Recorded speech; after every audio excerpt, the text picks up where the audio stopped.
Hi, hello, welcome back to my channel.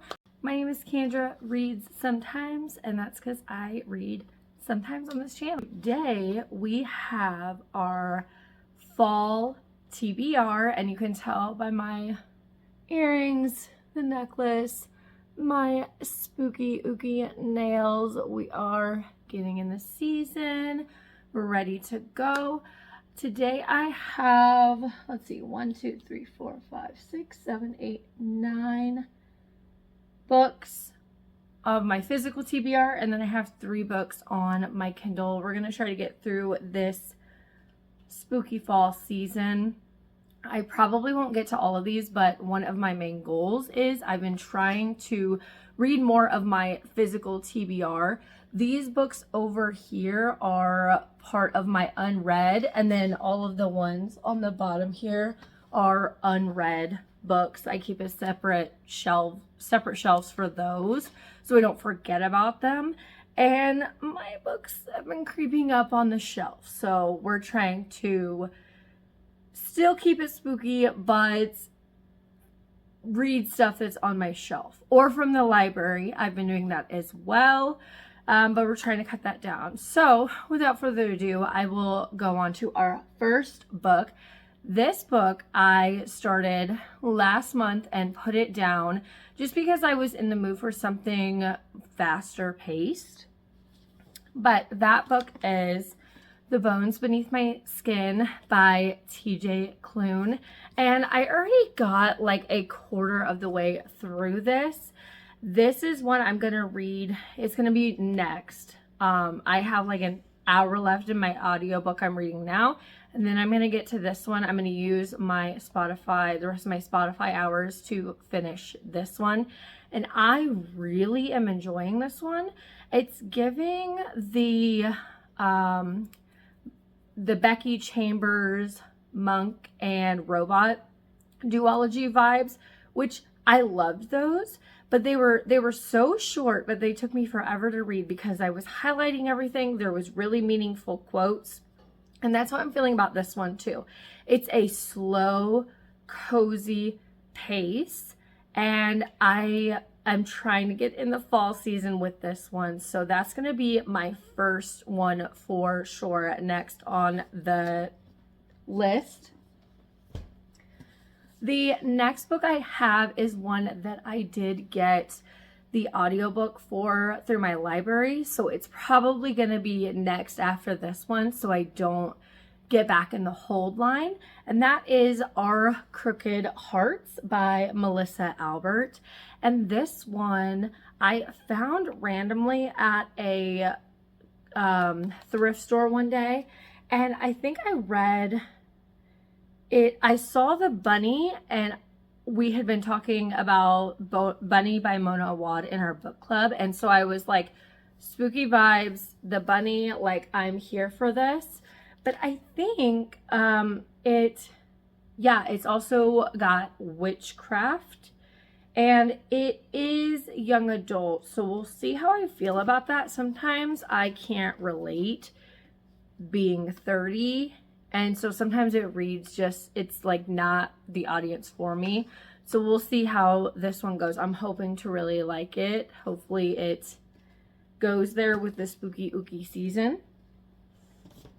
The next book I have, it is on Kindle Unlimited, but I actually got the physical book from one of my best friends. She sent it to me in the mail last season, and I didn't get to it last season. So, this one is Pumpkin Spice and Poltergeist by Allie K. Mulford and K.L. Morrison.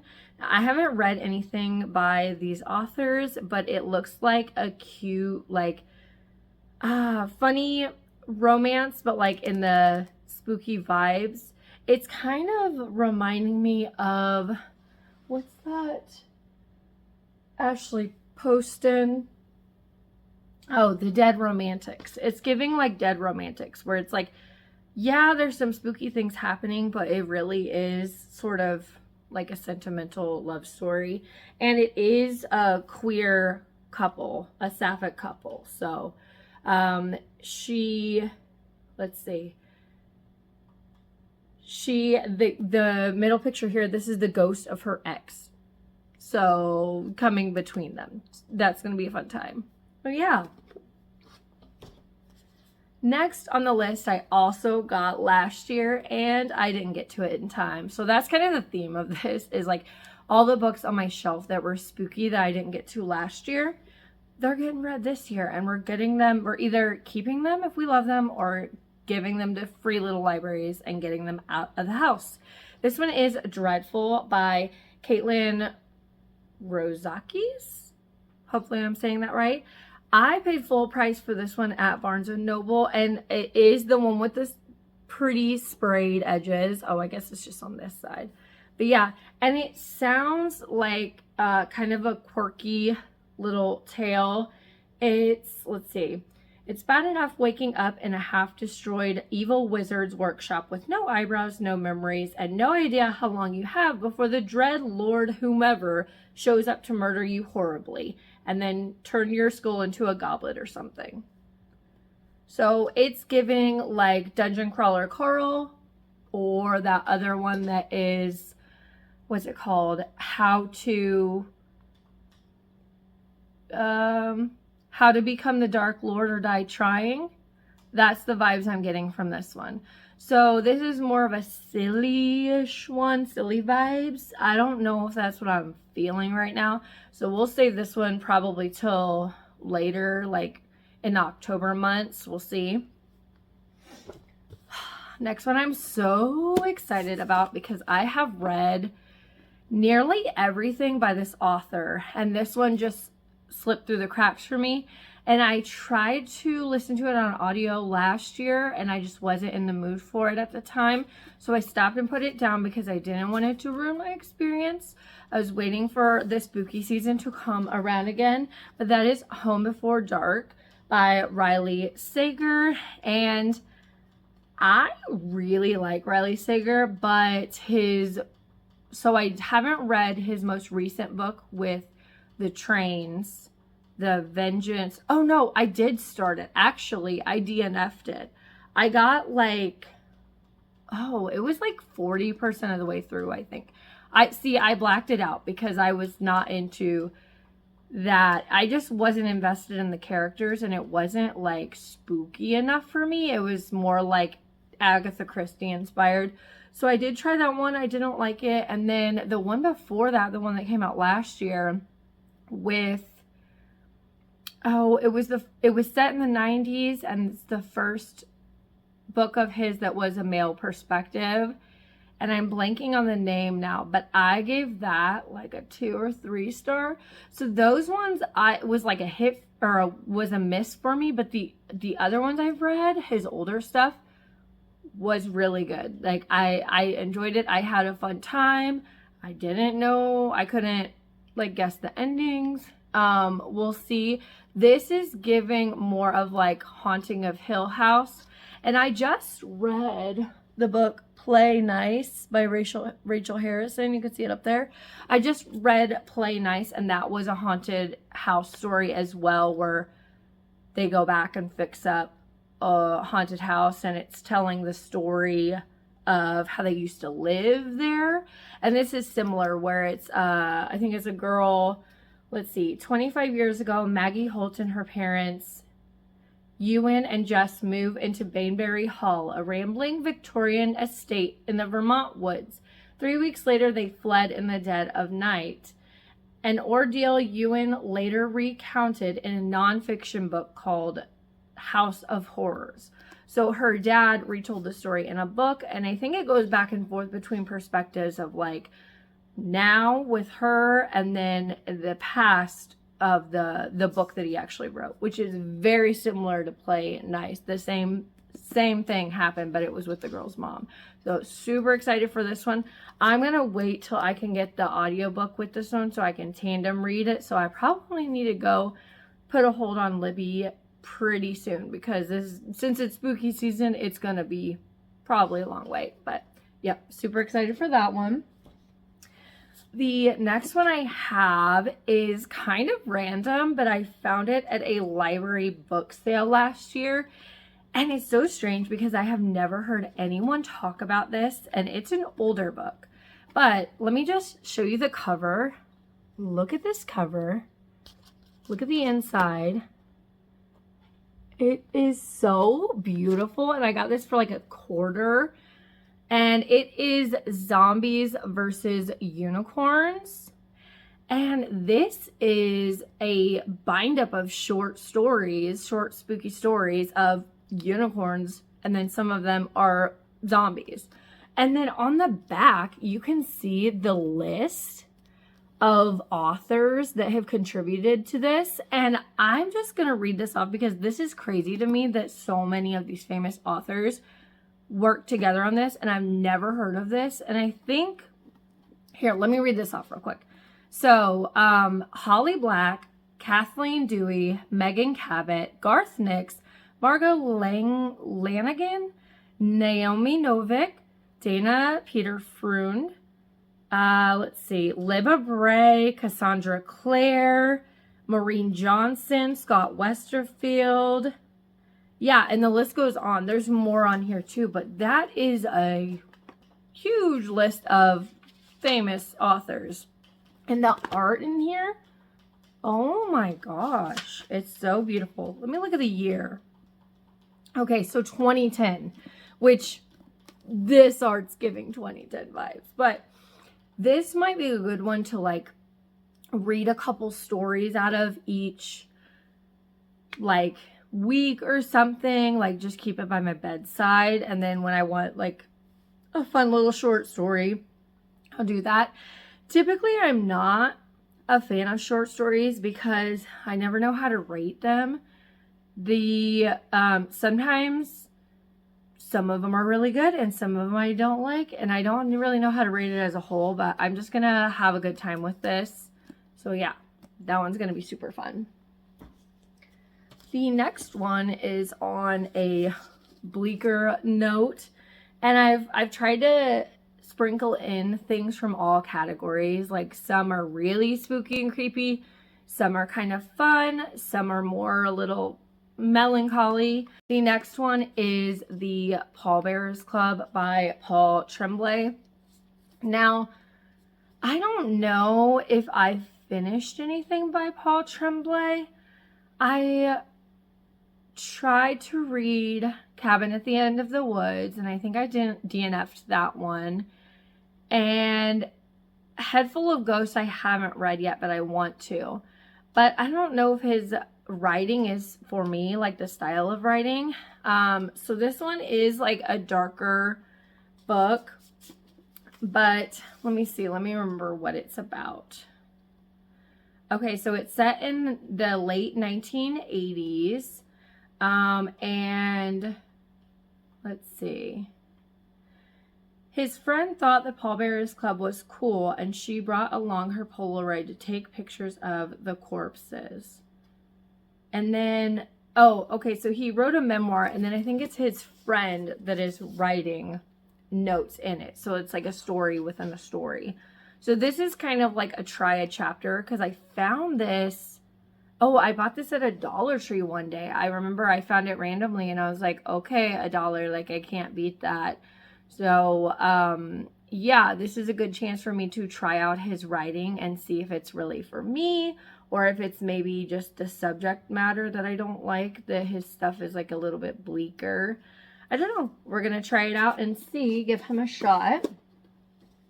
The next one I literally found yesterday at a little free library, and I gasped when I saw it because it's a book of the month, and I had book of the month books that I was putting in the library, and so I felt really special. I was like, okay, I read yours, now you can read mine. So yeah, we switched those out, and it is The 3 Lives of Kate K by Kate Fagan.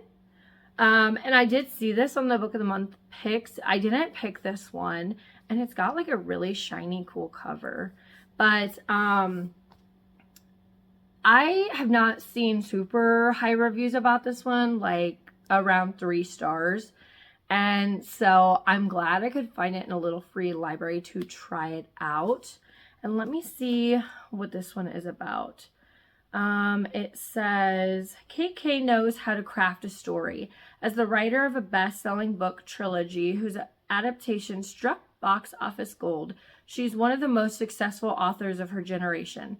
The thing is, KK doesn't exist. Her real identity has been a closely guarded secret, with only one other woman knowing the truth. So we have a little mystery going on. It's from the perspective of an author, which is kind of cool. So again, this is more like a trial of like, do I like this author's writing? Yeah, I'm going to take it with a grain of salt and just see how I feel about it. So yeah. Our next book, and this is the last physical book that I have, and then we'll go over the ones that are on my Kindle. I have tried to read this book like 3 different times. I tried it on audio. I tried like reading a page or 2 or read a chapter.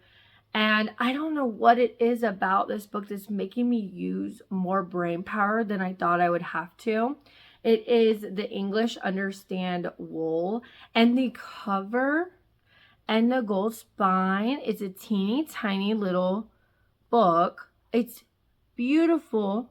And that's why I have not given it away and keep giving it a chance, because I can't find it from my library. I first heard about this on Ariel Bassett and Raylan's podcast, Books Unbound. They talked about this, and I could not resist the cute little, beautiful, it's almost like the little golden books you would have as kids. And this one is about a high-class 17-year-old girl who is learning basic manners and how to treat servants. And it talks about the season of Ramadan. And it kind of confused me at first because she was raised by a French mother. And so there's words in here that I don't understand that are kind of going over my head, that like if I really want to sit down and read this, I'm gonna have to get Google out and do a little bit of Googling and writing things down to like fully comprehend this. Like, I don't know when this was written, but it feels like a classic. And it's only, let's see, it's literally 70 pages. That's it. But I have had such a hard time getting through this. Okay, 2022 is when this was published. But is that the original? I'm not sure. This book was copyright 2022, like this edition, but it might have been written, it feels like it was written longer ago. It feels like a classic. But yeah, I'm going to give this one last shot. And I think it's been hard too because I also can't find the audio anywhere. So I have to use my eyeballs. I have to use my brain power and turn it on for this book. And we're going to see. I don't want to give it away because the cover is so pretty. But if I really don't enjoy it after, like, doing this research and stuff, I have to give it away. I don't have room on my bookshelf for books that I just feel mediocre about. So, yeah.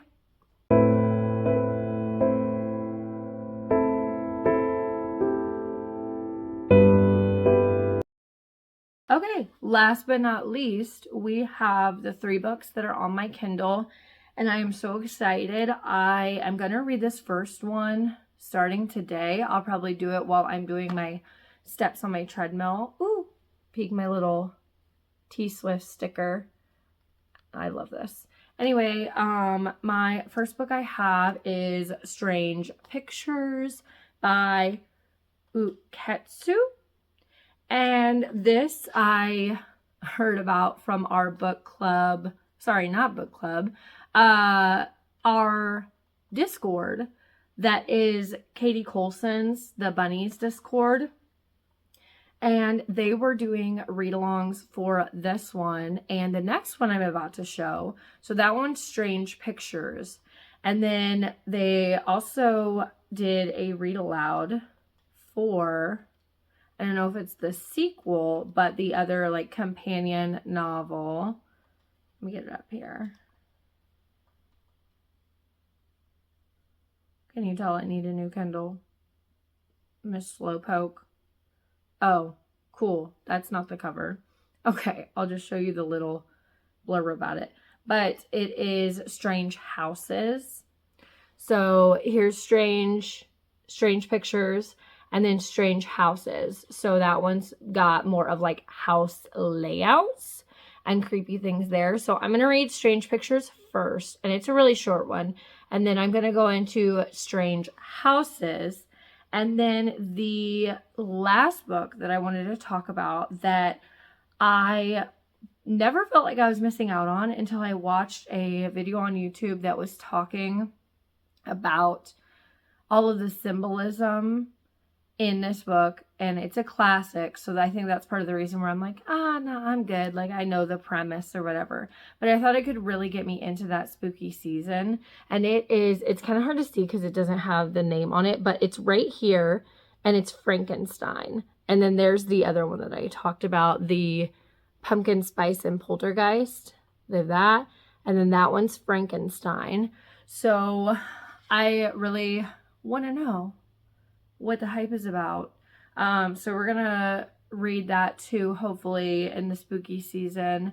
They said the themes of it was really like, you know, obviously Frankenstein doctor has created this monster, but like, who's really the monster? Is it the thing that was created had no choice, or was it the people that are hunting them down in society? So I really wanted to read that and kind of explore those themes. It seemed pretty interesting to me. But thank you so much for watching. Don't forget, if you want to hear more, click that bell, subscribe. I am working on some more vlogs. I have a weird horror vlog coming up, and I've got like a lifestyle vlog coming up. So I'm really just trying to do and make videos that are in my heart of what I'm feeling. I'm such a mood reader, and I feel that same way with like creating content. Is like, I just want to make what I want to make, and yeah, we're gonna have themes and stuff, but what am I really going through? What am I feeling at the time? And this time I was feeling my spooky TBR, and TBR is like really loose for me. That's why I have so many choices, because I am a mood reader. So that's what's on the dock, but no promises of what if I start reading it, don't like it, bye. Go to a little free library. Life is too short to read books that you just feel mediocre about or don't care about. So again, I love you guys. Thank you so much. And stick around if you want to see more. Have a good day on purpose. Bye.